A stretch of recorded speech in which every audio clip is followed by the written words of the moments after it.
Hey everybody, I wanted to get this episode out. Brandon Oliveira is my guest this week. He is working at Idaho National Labs, but he's not from here. He took a job in Idaho with no background in nuclear power, nuclear energy, and I think you're really going to get a lot out of it. But his background is around leadership, and he knew how to apply certain leadership principles to be successful. So let's listen up to my new friend, Brandon Oliveira. Today's discussion about leadership is all the ideas, all the thoughts, all the information I put out is from me personally and does not represent any government or individual business or any other points of view. It's solely my opinions and my points of view. Yeah, and you're obviously very passionate about leadership, and your background is in leadership. Was it doctorate? I have a doctorate in strategic leadership from Liberty University, yeah. And what's strategic leadership? Strategic leadership in a nutshell is we're always learning about leadership and we're always working to be better leaders. We're not just looking at the day-to-day leadership. We're looking at how we can look to the future, how we can drive our organization to be better. Not in this program, in a leadership seminar. One of the seminars we have teaches systems thinking, but it's kind of like that same thing where as a leader, you can't just look at one piece that you have problems with. You have to look at the bigger picture. Are we even headed in the right direction? Yeah, there's so many elements. If I was to focus on just being a leader for today, I would never be able to be fully successful because I've got to see that vision, those goals, and I have to lead those people to not just do the tasks every day. I got to tell them why they're doing those tasks and how it contributes to the overall success of the organization and their own individual success, and how together we're going to all be successful. Yeah, and there's so many things that are flashing in my head, but one of the big things I took from what you were talking about today even was don't let time separate when you hear something versus when you're acting upon it. Why was that so important to you in that discussion? Yeah, so we were talking about addressing a situation in a timely manner. Now, I'm a little bit analytical. I like to look at a situation and I like to think about it. But you can do that in a way that doesn't allow for a giant time gap to change the situation. If you don't address a situation as a leader, you're allowing it. Yeah. Now, you may have to adjust your approach depending on what that situation is. You may have to immediately jump to and address it. It's not going to change the situation that much. But if you let that gap widen and get longer and longer, the situation's going to change. And what we talked about was it may not change for that individual that you're addressing, say, but those people that are aware of it, it starts planting that seed. That situation's not going to be addressed. So now you're not addressing that situation with that individual. Now you have to go around to those other people on the outliers and address it. Because you and I both know leaders are looked to constantly. You're constantly being assessed by your people. And if they think that you're allowing something, even the misconception that you're allowing it, that can spread like wildfire. So then you're going to be doing damage control. Yeah. There's that old saying that an ounce of prevention is worth a pound of cure. And I believe in addressing things immediately before they happen or when they happen at that time, far easier than trying to bounce back and address them later. Yeah, and we work in an industry and there's a lot of skin in the game. And that's what I love about what we do and how we're trying to serve the industry, even with this podcast. You have to make hundreds of decisions in a day. Just one or two that end up, if you miss it badly, can end a career, trip a plant, cause an event. And you come from a Green Beret background. What influenced your decision, one, to be a Green Beret, and two, to come into the nuclear industry? I was in college and I needed money for school.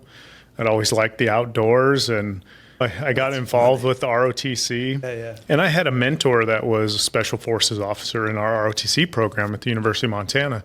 I thought, I like that guy. I like how he thinks. I like how he looks at problems.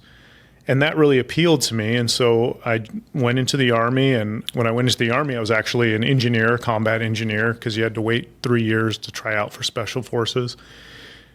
And luckily for me, I went out there and tried out and made it and made a career of it. And it was 22 years. Great career. I got to see the world. I got to do a lot of very unique things that regular Army folks don't get to do. Everything from combat to diplomatic operations to partner nation operations. It was a lot of fun. And as I transitioned out of the military, the nuclear space to me was similar. It was, for lack of a better term, high risk, high reward. Yeah. It was meticulous. You have to do things not necessarily by a book, but there's outline procedures, and then you have to interpret those to get the job done. So it appealed to me because it's structured, it's a very important job, and it gave me purpose. And then as a leader, I got to be around these people that all of them are focused on doing the right thing, doing their job, emphasizing safety, and then they all have that desire of, I want to do my work, I want to do it well, and I want to go home to my family at night. And it just made me reminisce about my time in the Army and the men and women that I worked with. And I think I've been able to fit in quite well with that. And what were some of the surprises that you've seen so far? Talking about surprise. So as I transitioned out of the Army, I went into education as a dean of students. And a lot of people are like, what? Dean of students where? Yeah, at a small charter school, so high school, middle school level. And the only reason I did that was, one, I was finishing my doctorate and I wanted to be in a leadership role and I wanted to get used to the civilian world. Civilian world, right? Yeah, and I love to help people. The kids are great and everything. But I remember, so in a small town in north of Phoenix, and a friend of mine came to me and said, hey, this little charter school needs a dean of students. And I said, I know nothing about education. Why would they even look at me? And I interviewed with the principal. And I remember this was the point where I realized that leadership is important. It was just going to be the principal of the school, the dean of students as the only administrators, and then a small contingent of teachers. Only about 150 kids, so not a real big school. And I said, why would you hire me? I have no educational experience. And he says, Brandon, I don't need an educator. I need a leader. And right then is when it clicked for me. You know what? I can be a leader in any organization. So let me find my niche. And so I did that as I finished my own studies and everything and had a great time, but I knew I wanted something more. And that's when I looked into going into the nuclear space. And so to answer your question on the differences, that was one of the things that drew me to it, was because as different as the military and the nuclear space is, they're very similar in the structure and the way that we communicate. There's a lot of top down at times too. It is. And there's procedures and policies and expectations and deadlines. And there's purpose. I think a lot of people, and if I may oblige, this is Brandon's opinion, but a lot of people who get out of the military are looking for a purpose. Yeah. They want to continue to serve. They want to have a job that's meaningful. And for me, that was easy transition into the nuclear space because I believe in it. The people are great. And I see that they're all purpose driven, which is easy for me to relate to. Yeah. And I think this is a great topic to even go a little bit deeper. I'm the work execution manager in the maintenance department. At ATR? MFC, the Material and Fuels Complex of the Idaho National Laboratory. So what was your first 90 days like, and how did you set that up? One of my mantras, one of the things I really believe in is learning is leadership. And I feel like I can get thrown into any situation. Just give me some time to learn. I'm swimming as hard as I can. My nose is above water. And so my first 90 days, and I even told the people that I'd be working with, just give me time.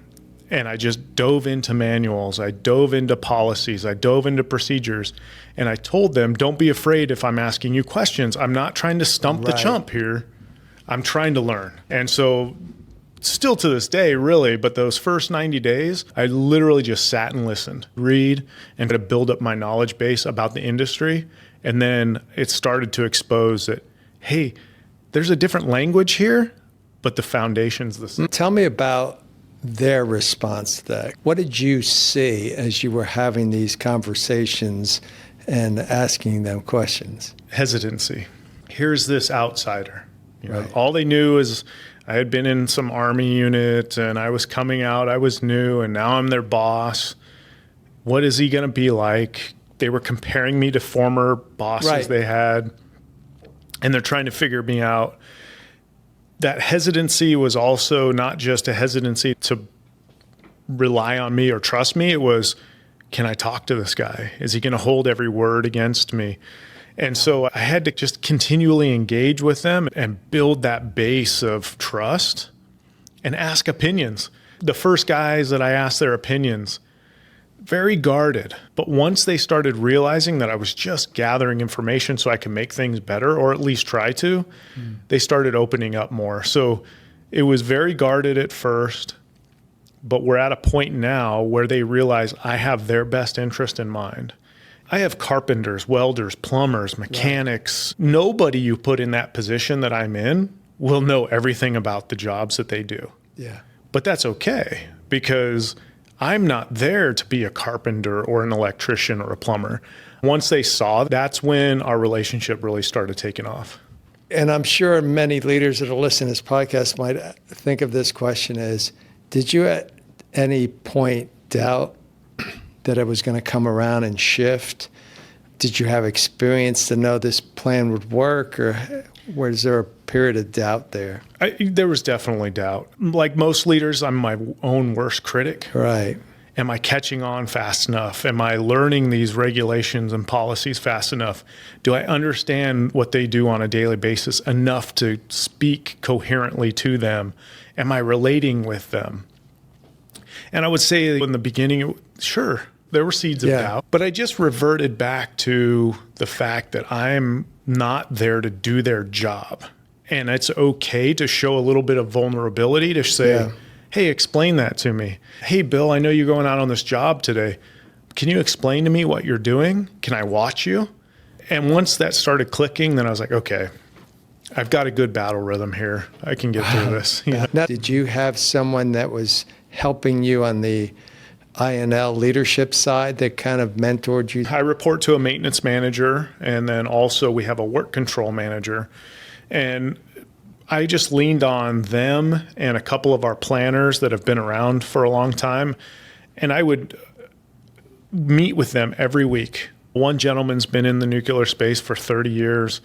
And I would make a weekly meeting with him. And we would just get a cup of coffee and we would talk about things like, hey, here's the reporting timelines for an incident, or this is what happens when an outage happens at a plant, or this is a building you need to focus on, or did you know the plans for the future? And we'd go over just a specific item, and it just built up my knowledge base. And then daily interactions with those other managers, shadowing them, watching them in meetings, listening to who they're talking to, building that network. Oh, that's the facility manager, or oh, that's the shift supervisor, or that's the head engineer, so that I could put names to faces and know who to go to when I had questions. That's great. Now, when you were interviewing, did you give them a heads up and say, this is my plan, might take a little bit of time to see results, but trust me, give me some time? Or how did you get enough grace in there to allow the water to fill up in the swimming pool before you jumped off the diving board there? I did explain that I was a thinker. I can act quickly, but in the interview process, I showed them that I was like, hey, I'm going to need some time. And they understood that, and they actually expected it. The interview panel knew that there was no way I was going to come into this new world and just jump in the deep end. I was going to have to win slowly. And so I made it very clear, give me everything you can to read, let me dive in, let me absorb it, and I'll start asking questions. Even while we were waiting for all my clearances and paperwork, they were emailing me stuff to read, and I was reading it. I was sitting in weekly calls, even though I wasn't even hired yet. That's great. It sounds like you were supported as they were filling up the swimming pool for yourself. Now, I suspect there are people listening to this, you sound like you're in a vulnerable position, just looking ahead. And I'm sure as a Green Beret, 22 years, you walk in a room, get saluted, all that stuff, and then it's that shift. And for me, it was difficult too, to go from a plan I knew exactly what every light meant and switch. And I went to college with a bunch of 18-year-old smart kids. Yeah. But I almost had to go through a painful process just emotionally to accept the fact that, I'm no longer in an environment where I appeared to have knowledge and background and all that. Definitely felt vulnerable, unsure of myself. I had to step back, and the old Saturday Night Live skit where you look in the mirror and give yourself affirmations and everything. But I think that's okay, because many times in leadership, some hard-charging leaders be like, don't ever let them see you sweat. Be confident 100% of the time. And I'm confident, but I was also vulnerable. And so I did go through that whole rainbow of emotions of, man, do I belong here? I just moved here. I bought a house. Am I going to get fired tomorrow because I'm incompetent? But I will say that everybody I've worked with up there has been fantastic. They've been very supportive. And it's the same team environment that I experienced in the military, where we succeed as a team. And so that's been very helpful. It's funny. It's one of the things, I never really thought about it this way until you just said that, is the plant is the final arbiter on whether or not you're right. It's not, we're not painting lines on a highway or something. It's not political necessarily. Right. It's about whether or not you get the complexity of the plant and you're able to affect it in a positive way. I would say people wash out that don't understand that. And it sounds like you got that from the start. Yeah, just clear guidelines were set out for me. Hey, we understand you're not going to be at 100%, even still to this day, but continually grow. And if you continually show improvement and you can continually help this shop grow, then you're doing the right thing. So I was given a lot of affirmation, and still am to this day, because even the simple things, hey, I got to run across to this building, I got to talk to this manager, it's an interaction that's positive. Right. And they understand, hey, you're a newer person, they'll explain whatever they need to, but they also respect that I'm bringing a fresh perspective and a fresh set of eyes. And so it's been easy. Yeah, so one of the things that popped in my head is you're almost at an advantage not having that background, because you come in with fresh eyes. And when you're asking questions, is there things that you see that you're like, we need to change this darn thing? Yeah, going back to that, looking in the mirror and pumping myself up, that's exactly what I did. I said, you know what? You have something to offer. Yes. You have fresh eyes, fresh perspective. You have leadership ability. Let's go share it with someone. Let's go look at things through a different lens. And I'll tell you that it's been very helpful to me to make suggestions and hear people say, and I'll look at the policy. I'm not varying from the policy or the procedure, but I'm just saying, hey, maybe we could cut some time here without affecting stress levels, without affecting productivity. It's those little tweaks that start building into, hey, all right, this guy's got some good ideas.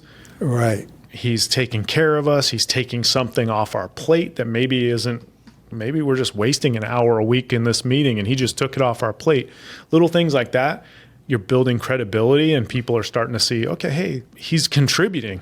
Yeah, and what you're describing, you were back on your heels when you first started a course, trying to learn, and then does it feel like now you're, at what point did it? I wouldn't say I'm sprinting yet, but I'm at a steady trot. I'm making headway. I think when it clicked was going into our curtailment period over the holidays, where we slow production to a very minimum, operations basically stop, maintenance takes a pause. Right before that, there's a little bit of a time crunch situation. Right. Everything needs to get done. All the T's need to be crossed, the I's dotted. So there's a little bit of pressure. And I was able to address a situation with some of my craft that was very stressful. The building manager was stressed. The shift supervisors were stressed. My crafts were stressed. And we all sat around a table. Nobody thought... I thought this was rudimentary, but nobody had thought about, hey, instead of doing a Teams meeting, let's all come into the same room. Let's take this whiteboard and let's map out from A to Z a timeline of getting this job done, talk about our challenges, how we're going to address them, and move forward. We spent about 2 hours in this room. All the key players were there, and we wrote it out. By the end of that meeting, the craft felt comfortable about the job they were going to do. The building felt comfortable about the timeline. And we were actually able to get the job done a day early, which they did not think would be possible. Right. At that point, I realized, hey, I have something to contribute here. I can be a key player. And even some of my coworkers were like, hey, that was great. You got everybody together. We walked through it. And so that was my aha moment of confidence. Hey, I can do this. I have something to contribute. Now let's keep on moving forward. No, that's awesome. Yeah, and those wins can add up over time. I think at least somebody in my position, you think, that's nothing. Somebody listening to this be like, hey, that's common sense. Sometimes common sense just needs to be extracted. And I would say it sounds like you noticed individual things that needed to be rolled up and communicated to the group that no one noticed. If you think about it, that's what management and leadership is for. Right. That person needs to have a perspective from you to kind of, okay, we're in the right place, we're in the right time, those type of things. Some of the listeners and myself might see something as totally basic and common sense, but that craft, they may see it as a challenge. For example, in this situation, communicating with the facility, the stress that the craft is feeling just seems like common sense, but that craft, he didn't realize he needed to sit down and tell them, hey guys, I'm a little bit stressed about this job. It's very technical. So bringing them together got that exposed. So one thing that I'm constantly working on is don't take those little things for granted, because as a manager, as a leader, you've got to expose those little things before they snowball into bigger things. Yeah. How do you know as a leader you're getting to the right point and moving in the right direction from a metric, or what are you looking at as a leader? If your guys and gals start teasing you and feeling comfortable around you, I say that in jest, but I mean it. Yeah. We work under stressful conditions. And I think that you can really start to gauge how your team feels, not only towards you, but towards their day-to-day grind, by engaging with them and them engaging with you. You know, you don't know me, so it's expected. But now if I walk by somebody and they act like they don't know me, I may stop and say, hey, what's going on today? What job are you working on? And if they're engaged with me, maybe they're thinking. It's not their fault. They're just thinking about something. But then they go, oh, hey, Brandon, oh, I got this job lined up. I'm just going to get some parts and everything, but everything's going. But I'm all about empowerment. And when I first came, my first line managers were sending me constant phone calls, texts, emails. Hey, I'm going to do this. Hey, we just finished that. And they still give me roll-ups, but they don't feel like they have to do it right away, because I trust them to do their job. And I also trust that if something was wrong, they would call me right away. So they don't need to be on the phone or on the computer wasting their time constantly just to tell me that they did their job. And so once we broke through that barrier, then I knew we were on the right trajectory. Still check in with them, still communicate with them every day, still go to their shops every day. But that pressure that they felt like they had to give me constant updates has dissipated, and it feels good. Yeah. So now that you're not running, but at a good clip, what do you foresee? What do you foresee like expanding your influence in the organization? What kinds of things are you thinking that might happen in the next 6 to 12 months for you? My biggest focus for that would be, I believe that every one of my frontline managers should be able to do my job. Right. So I want to work on developing them, but I also want to mentor them to develop their subordinates to do their job. If you're one of my frontline managers, first line managers, Bill, and you want to go on vacation, I want you to go on vacation. I don't want you checking your email, checking your phone, worrying about what's going on in the shop. I want you to be able to leave and say, okay, Susie, you're in charge of the shop. You're a qualified lead. You give her all the information she needs, and she can run the shop so that you can actually relax with your family or friends or whatever you want to do. And their subordinates are looking for those opportunities as well. And as much as I love my team and I want to keep them together and keep growing them, also looking for those opportunities. Maybe it's at a different site. Maybe it's in a different craft. Maybe it's in operations or something. But if that's what's best for them and their family, then as a leader, I'm doing the right thing by facilitating that. Now, I was going to say, now that's my own personal thing, but as far as a maintenance department, what I see in that next 6 to 12 months is not perfection, but the pursuit of excellence. We say that a lot around where we work, the pursuit of excellence. And Vince Lombardi once said, perfection is unattainable, but if you work towards it, you might just catch excellence. We'll never be perfect, and I don't expect perfection, but let's work towards that. Let's reach excellence in everything we do, from following the procedures to showing up on time, every little thing, and then assess and improve and continue that upward climb and keep everybody safe. Yeah. What about the organization as a whole? Do you want to increase the influence of your department with the other ones? So we've actually been talking about this. Maintenance is most of the time reactive. What we're trying to do out there is remove ourselves from the island and get into the middle of everything. So we talk about facility integration. When those facilities are running smoothly, they are able to conduct their experiments, produce outcomes. When they can't run properly, they can't do that, and it's circular. They need us to keep them going, and then they get grants and money and everything. They bring in the bacon, if you will, which pays our crafts. So it's all tied together. And so what we've been really emphasizing is maintenance. You need to be integrated with these facilities. And we've done that by sending people to morning meetings, our first line managers. Maybe we send an electrician to one of the facilities in their Monday morning meeting for a week, and the next week we send a manager to a different meeting. And these aren't concepts that I've come up with by myself. The team has developed these. But that's what we're focusing on as a facility, because we know that we're the offensive lineman of the football team. We're not the quarterback. We're not the star receiver. We're not getting all the press. But without that offensive line, you can't operate.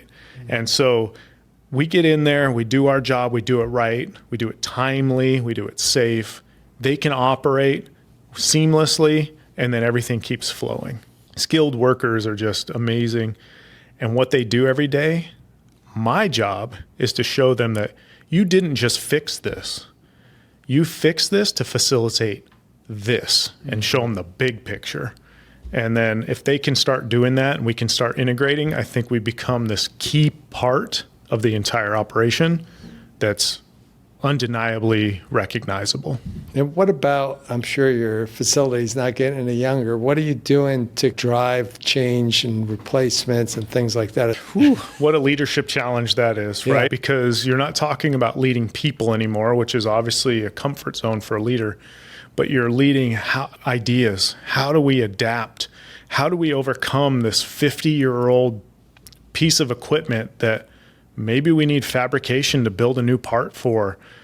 And I think part of that is taking the craft and showing them that, hey, identify this stuff. Part of your job is identifying the need, not waiting until it breaks, but saying, hey, we just replaced these filters and we noticed that this machine is really starting to get old, and I don't know if we have one. Maybe we need to look into other options, and communicating with the facility and saying, hey, we just did this preventative maintenance for you, but maybe it's time to start looking at something, because if this goes down, then this goes, and it snowballs. It's being proactive a little bit. Yeah, but to me, it almost sounds overwhelming, perhaps a little bit sometimes when you have that.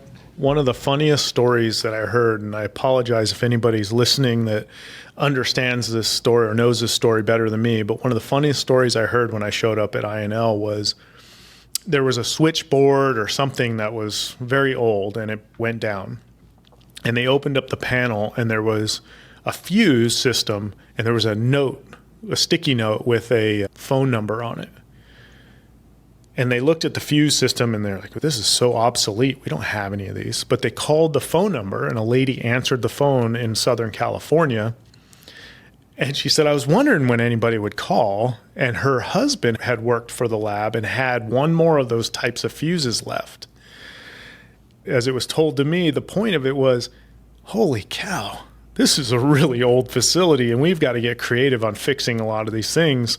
We have a lot of smart craftsmen and women, but we need some help too, because this stuff's outdated. Now, how old was the fuse or whatever, do you know? I'm not sure, but somebody mentioned it was probably from the 70s. Yeah, that makes sense. Tell me about people. How are you bringing people into the organization? What's your strategic plan when it comes to? Yeah. So first of all, there's a huge need for skilled craftsmen. And I love what Mike Rowe is doing, right, and different people to promote the crafts. My son is a mechanic himself. I think it's very important to get these hands-on skills and get people interested in doing this kind of work again. And then from a leadership position, I'm trying to promote, not only is it rewarding financially, but it's rewarding personally. You're making a difference. We talk about protecting our planet, green this, green that, fuel systems, power systems. Well, nuclear power is a viable and safe source of power. And it's the future, quite frankly. And so I'm trying to get young people to realize, hey, this is a good, stable job that you can build skills on. And whether you're a auto mechanic or a carpenter, there are things that we need that you have the skills to do. I'm trying to be a leader that says, hey, I hired you because of your skills. Now use them. I didn't hire you so I can tell you what to do or how to do it. I hired you because you know how to do it already. Yeah. And I'll coach you, teach you, mentor you. We'll get you the training. We'll get you all that. And get your skills will grow. But I'm going to entrust you to do your job. And I think that's important for a lot of people. They don't want to work for somebody who's just breathing down their neck constantly. They come out because they've got this skill set. Yeah. It's not just kids out of school. It's people with years of experience, and they're not going to want to come to a position where you don't respect those years of experience. Yeah, but in terms of numbers, how many folks do you have working for you approximately, and what percentage? Do you have any idea? Yeah, in the work execution side, I probably have 100 to 120 people, skilled workers, and we're having a few retirements here and there, and we've set up programs with college interns come out. That's the best program, by the way. You get a 3-month interview on a young man or lady that says, hey, do they want to come in? We're not growing at the moment in our department, but we are looking to fill a few spots. So there's going to be, I would say on a yearly basis right now, we'll probably have a half a dozen to 10 turnover, which quite honestly, that's 10%, 10% of the workforce. And so it's important for us because our job is critical to keep these research facilities operating. Yeah. So you don't see, because a lot of times when I do these interviews, they're really facing, they call it the gray avalanche or something, where just because we started in the 70s and 80s like myself, and people are retiring and they're all happening at once. So it doesn't sound like you're faced with that, right? No, we're having a few retirements, but we've got people who are retirement age all the way down to right out of college. So we've got a good mix. Yeah, that's cool. So you had talked about earlier, like putting people in positions where they could take leadership roles and developing your leaders. and being able to take vacation, what do you tell people that struggle with letting go? Because if you think about it, when you're a leader, it makes you feel good when you can help and make decisions. So how do you encourage leaders to let go and live that life so they become a better leader at work and not just burn themselves? I think that's the key is we all know those types of people, and maybe we've been those types of people at times. What I try to tell my leaders is this: before you know it, your kids are going to be grown, or you're going to have a grandkid, or you're not going to be able to travel as much because you've aged, or whatever perspective you want to look at it at. And I say, you have to take these opportunities now because you won't get them back. And then I also build that trust in your subordinate leaders. Just as I build the trust in them to be able to step into my shoes, they need to build that trust that person can step into their shoes.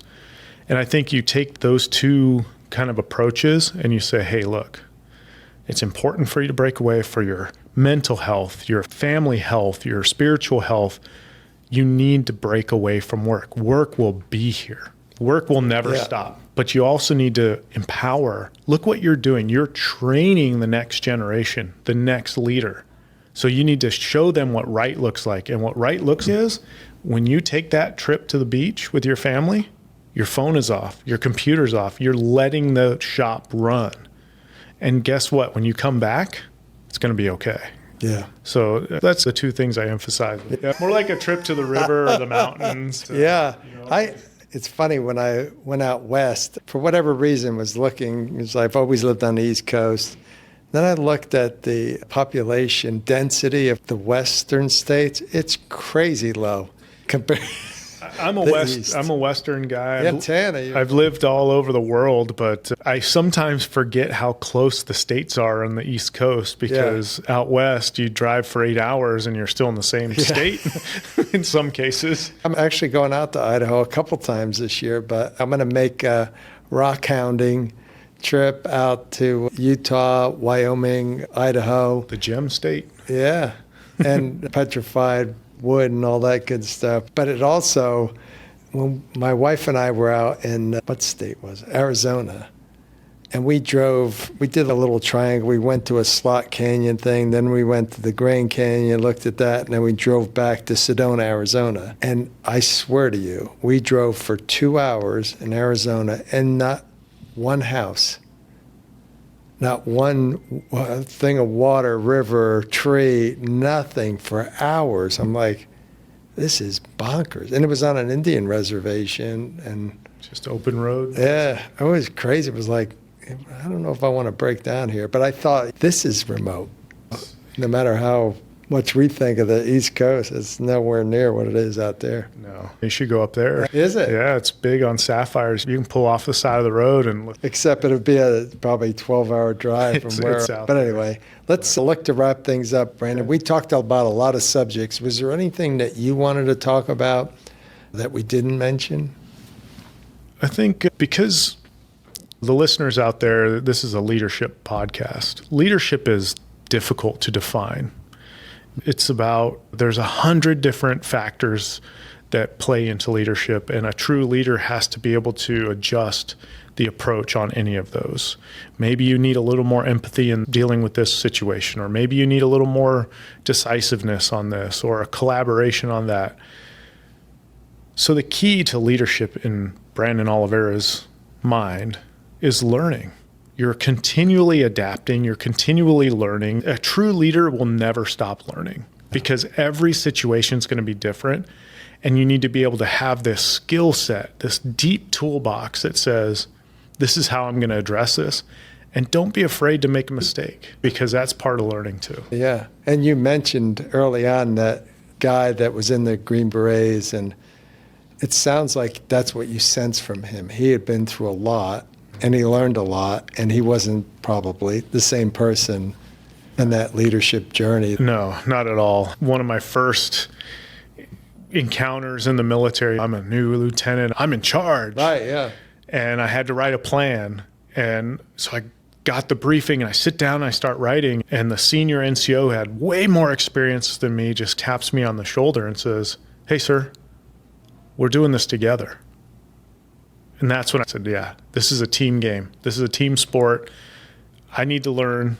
And that was a first lesson that I got was, okay, you can't do this alone most of the time. And I got a lot to learn. And I'm still learning a ton today. No, absolutely. And it sounds like that little tap on the shoulder helped change your trajectory of the way you were headed.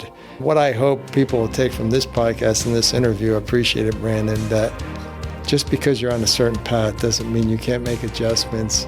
Be a little vulnerable, like you said. Put yourself in a position where you're willing to learn and you can become more effective. And if you think your path has come to an end, look closer. I don't know what you took from that show, and I would love to hear you respond and comment at nuclearleader.com or in YouTube or wherever you hear this podcast. Reach out to me, Bill at nuclearleader.com. But Brandon, in my estimation, has a great approach. But there is a part of him, and I think this applies to many leaders, where you're not comfortable in a position, in a role, leading people. And what I think he really leaned into was he was okay with that. He was okay with supporting them. And over time, that really overcame a lot of the hurdles they had with him being their leader. And it wasn't easy to do. And I suggest that there's a lot of leaders out there that have the same thing. The question is, are you willing to be uncomfortable in that space? So think about it. And next week, we'll have a new show for you, and I hope you'll tune in. And please tell a couple friends about the show. It really helps if you leave a review, honest review, and it's okay if you don't like the show. I would love to improve it over time, so let me know what I could do. And this is Bill Nowicki saying thanks for listening to the Nuclear Leader Podcast.